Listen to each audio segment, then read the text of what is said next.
Hello my viewers. आज का video बहुत स्पेशल है क्योंकि आज मैं आपको लाया हूं गांव बिसरख, जो कि नोएडा से, ग्रेटर नोएडा से 10 किलोमीटर की दूरी पर है। और यह जो गांव है यह है रावण को समर्पित। जी हाँ, ये बिसरख गांव बेसिकली रावण का पैतृक गांव है। और हम सभी जानते हैं कि रावण के पिता का नाम था विश्वश्रवा और रावण की माता का नाम था कैकसी, जो कि राक्षस कुल की थी। और जो विश्वश्रवा जो थे पुलत्स्य मुनि थे, जो कि सप्त ऋषियों में से एक माने जाते हैं। और उनके नाना का नाम था सुमाली, जो कि राक्षस कुल के राजा थे। तो सुमाली चाहता था कि उनकी जो पुत्री थी कैकसी, वो दुनिया के सर्वश्रेष्ठ एक व्यक्ति से विवाह करे। तो सर्वश्रेष्ठों में कोई राजा तो नहीं मिला, लेकिन यह एक साधु मिला जिसका नाम था विश्वश्रवा।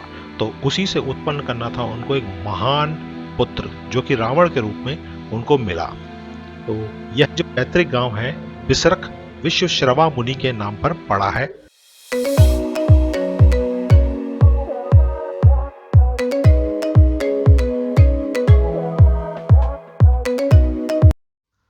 भगवान शिव के मंदिर के बगल में आप देख रहे हैं एक नया मंदिर बन रहा है। यह है नव दुर्गाओं का मंदिर और बहुत ही शानदार भव्य मंदिर यह बन रहा है। और ये मंदिर का प्रांगण है सामने का।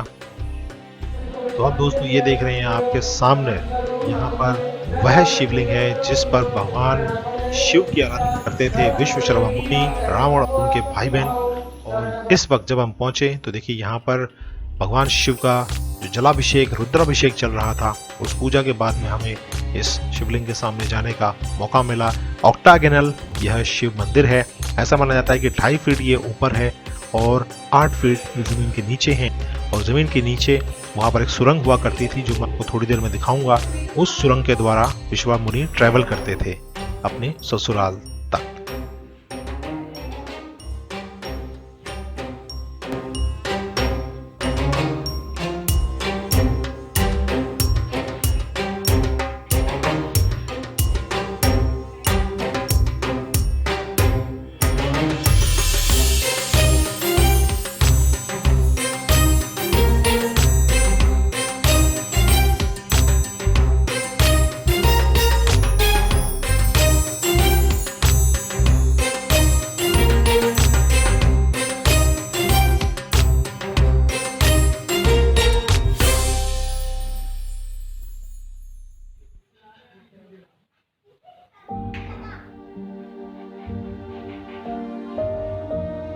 6 शास्त्रों के ज्ञाता, वेद पुराणों के ज्ञाता, महापंडित, महाज्ञानी और एस्ट्रोलॉजी का ज्ञान रखने वाले और सिद्धा मेडिसिन तक का ज्ञान रखने वाले रावण की यह क्षमता थी कि वह अपने ज्ञान और शक्ति के बल पर नवग्रहों को भी अपने वश में कर सकता था।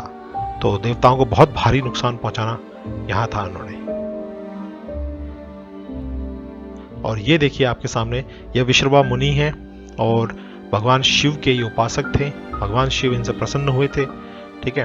और इनकी शक्ति बहुत थी और इनकी शक्ति सिद्धियों को देखते ही जो कैकसी, जो राक्षसी थी, उन्होंने इनसे एक पुत्र प्राप्ति के लिए विवाह का यहाँ पर रखा था। और यहाँ पर उन्होंने उसकी इच्छा भी पूर्ण करी और यहाँ पर उनको रावण उत्पन्न हुआ और बाकी के जो पुत्र और पुत्री उत्पन्न हुए। और यहीं से ही जो कैकसी जो थी, उन्होंने रावण को कहा था कि वह लंका पे जाए, जहां पर विश्रवा मुनि के पहली पत्नी से उत्पन्न संतान कुबेर थी, वह राज कर रही थी। तो ऐसा माना जाता है कि बिसरख गांव से ही रावण लंका की ओर गया और अपने भाई कुबेर को एक युद्ध में हराकर वहां का राजा बना था। तो यहाँ पे आप देखेंगे अलग अलग देवी देवताओं के चित्रण।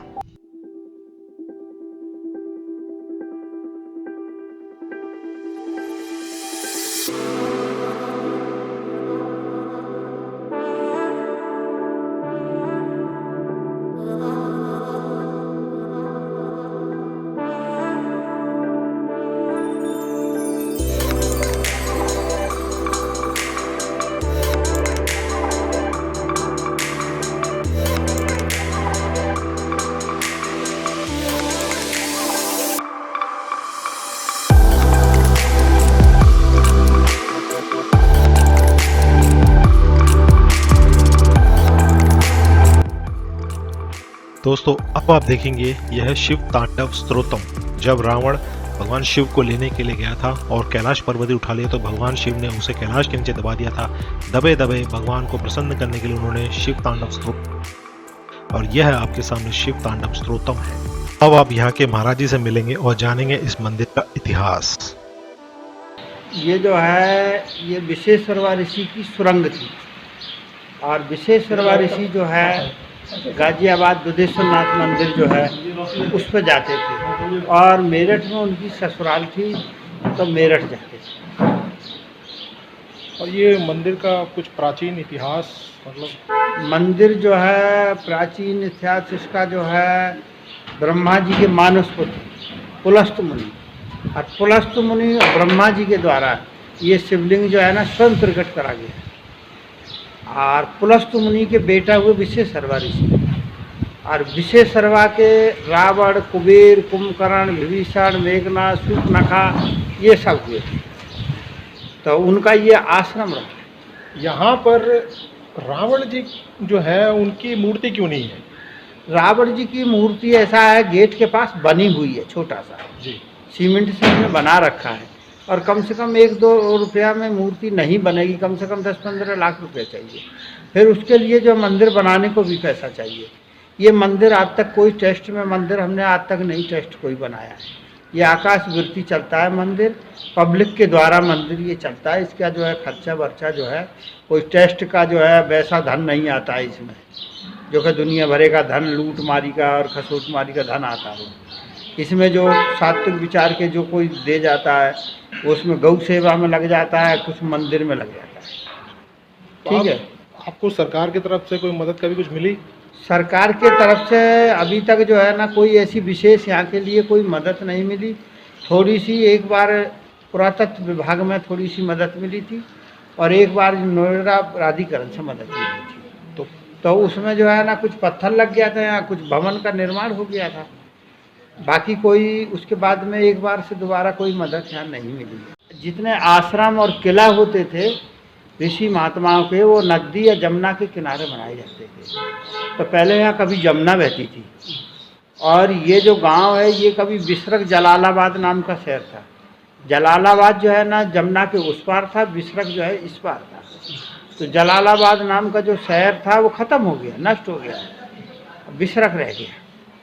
और जब यहाँ से विश्वेश्वरवा ऋषि जो है लंका गए गृह प्रवेश पूजन करने के लिए, उसके बाद जो है ना बिसरा की अलट पलट हो गया, दब गई, ख़त्म हो गई। ये तो दोबारा कई बार उजड़ा, कई बार बसा है। तो ये पहले आश्रम जो है ना नदी के किनारे था। अब जमुना यहाँ से कहाँ दिल्ली पहुँच गई, बहुत दूर। तो ऐसे ही जो है ना ये सुरंग उरंग जो है ना सब मिट्टी चली गई। जब उसका जाने वाला नहीं रहा तो फिर सुरंग को कौन देखता है? तो सुरंग कहाँ तक है ये? सुरंग जो है ना ये मेरठ और गाजियाबाद दुधेश्वर नाथ मंदिर तक जाती थी, उनकी ससुराल तक जाती थी विश्वेश्वरवा ऋषि। उनकी ससुराल मेरठ में थी? मेरठ में मंडू वो जो है कंकरखेड़ा गाँव। कंकरखेड़ा गाँव। ये कोई मतलब शास्त्रों में कोई कहीं कोई वर्णन आता है विश्वेश्वरवा जी का? ऐसा है ना, हल्का सा संक्षेप में शिव पुराण में देते हैं इसका वर्णन। शिव पुराण, हाँ। और बाकी हमारे भारत के अंदर 5-7 ऋषि ऐसे हुए हैं जिनका कहीं कोई वर्णन नहीं दिया गया जन्म का और मृत्यु के बारे में। हल्का संक्षेप में इसका वर्णन आता है, और वर्णन भी इस तरीके से आता है इंद्रप्रस्थ से कुछ दूर। इंद्रप्रस्थ से कुछ दूर? हाँ। इंद्रप्रस्थ मतलब दिल्ली? दिल्ली से कुछ दूर, तो कुछ दूर में ये बिसरा आते हैं। बढ़िया तरीके से खूब बढ़िया पूजा करते हैं, पाठ करते हैं, रामलीला नहीं मनाते हैं, रावण का पुतला नहीं पूजते। तो ये खाली इसमें ही आसपास के गाँव में? नहीं, आसपास अब तो कहीं भी नहीं होता। अब ये सोसाइटी बस गई, अब इनमें अभी तक तो नहीं हुआ, पर आगे पता नहीं होगा कि नहीं होगा। 30-35 साल से तो मुझे देखते देखते होगा। अभी तक जो है कितने घरों में खूब पूजा करेंगे। कितने आसपास के गांव में? आसपास के कम से कम 15-20 चारों तरफ। ये गांव नहीं बनाते, रावण नहीं फूकते? नहीं। ये हमने सुना है कि जो दशहरा मनाता है उसके घर पे अनहोनी वगैरह ऐसा कुछ? ऐसा अभी तक तो किसी ने मनाया ही नहीं। अच्छा। और कभी पहले हमसे 30-35 साल मुझे हो गए, मेरे सामने तो किसी ने मनाया नहीं, और आगे मनाया होगा तो आगे वाले को पता होगा, मुझे उसके बारे में कोई जानकारी। हाँ? मेरे सामने किसी ने अभी तक नहीं। तो अब मैं आपको जो विशरवा जी की एक गुफा है यहाँ पर, जहाँ से वो पूजा करके अपने ससुराल जाया करते थे, वो मैं आपको सुरंग दिखाने का प्रयास करता हूँ। लेकिन हालांकि अब वो बंद हो चुकी है, लेकिन फिर भी कुछ ना कुछ हिस्सा उसका अभी भी जीवित है। तो चलिए।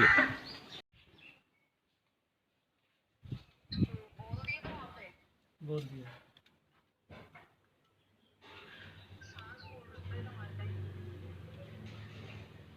ये है, चलो ठीक है।